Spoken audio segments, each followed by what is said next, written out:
ያሬድ ያሬድ ያሬድ ያሬድ ካህን ጡመ ልሳን መሰረቱ ኣብታ ጥንታዊትን ታሪኻዊትን ዝኾነት ከተማ ኣኽሱም 5 ሚያዝያ 493 ዓመተ ምህረት ዝተወለደ ማህሌታይ ቅዱስ ያሬድ ቅኔ ዜማ ቋንቋን መጽሓፍን ንዓለም ዘበርከተ ከም ዝኾነ ኣብ ዩኒቨርሲቲ አዲስ አበባ መምህር ታሪኽን ስራሕትን ማህሌታይ ቅዱስ ያሬድ ን7 ዓመታት ዘምሃሩ መምህር ዘማርያም ገብረ መድህን ይዛረቡ። ድጓ ጸሞ ድጓ ምዕራፍ ዝማሬ መዋስእት ቅኔ ቅዳሴ በሰለስቲኦም ስልትታት ዜማ ማለትም በግዕዝ በእዝሊ በአራራይ ለመጀመሪያ ጊዜ ደግሞ ዓለም 10 ምልክታት ፈጢሩ ለመጀመሪያ ጊዜ ኣብ ዓለም 10 ምልክታት ፈጢሩ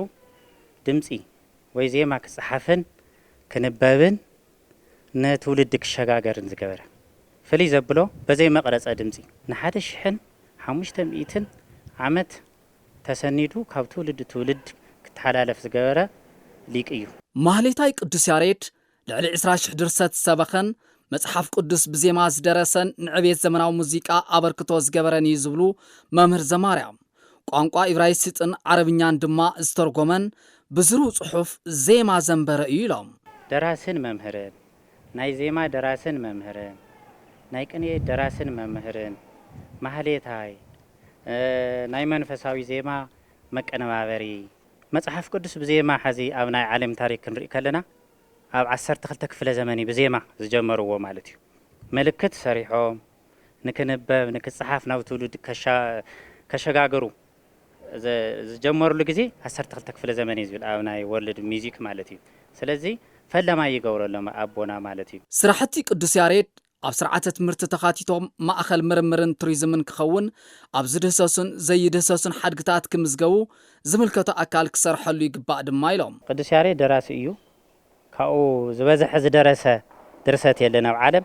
ስለዚ ኣብኡ ስሙ ክለዓልን ክስታወስን ይግባእ። ዓለም ለኸ መዓል ቱሪዝም ንቱሪዝም ዓብዪ ኣስተዋፅኦ እዩ ገይሮኡ ስሙ ክለዓልን ኣብ ዓለም ቅርሲ ክምዝገበሎ ብድህሰስን ብዘይድህሰስን መጽሓፍቲ ክምዝገበሎም ምልክቱ ክምዝገበሎም እተመሃረሉ ዘዓበየሉ ዘምህረሉ ብቅርስነት ክምዝገብ ይግባእ።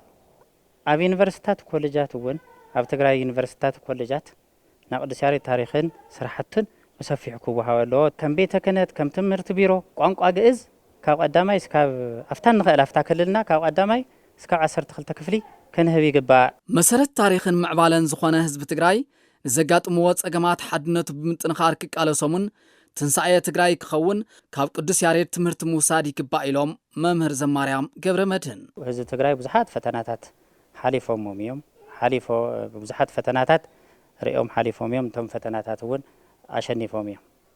ኮይኑ ግና ትሕዚ ዘሎ ጸገማት ኣብ ህዝቢ ትግራይ በፂሕና ዘሎ ጸገም ካብ ኣቦና ማህሌታይ ቅዱስ ያሬድ ተማሂርና መጻኢ ትንሳኤ ትግራይ ክኸውን ሰላምን ፍቅርን ክዓስል